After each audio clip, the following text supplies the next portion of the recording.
Esselamu Aleyküm ve Rahmetullah. Özüme ve size Abdullah ibn Məsud radıyallahu anh'unun önemli tövsiyesini hatırlatmak isterim. O da ondan ibarettir ki Abdullah ibn Məsud radıyallahu anh buyurur ki insanı helak edən iki unsur var.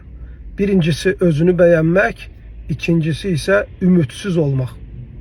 Aziz Müslümanlar, dikkat etsek bu iki nöqtəyə gerçekten de görərik ki insanın mənəviyyatını çürüdən, darmadağın eləyən, helak eləyən bu iki ünsürdür.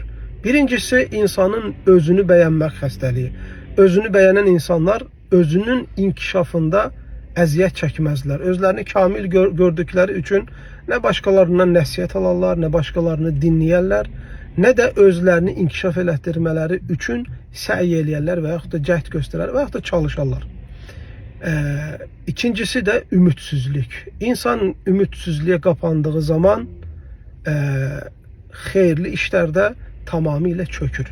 İnsan ümitsizliğe kapandığı zaman depresiya xəstəliyinə düşür. İnsan ümitsizliğe kapandığı zaman öne gedebilmir.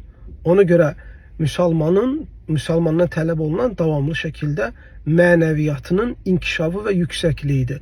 Ona göre özünü beğenmek xəstəliyini ve ümitsizlik xəstəliyini dərhal Müslüman və yaxud da özünə hörmət edən insan tərk eləməlidir. Esselamu Aleyküm və Rahmetullah.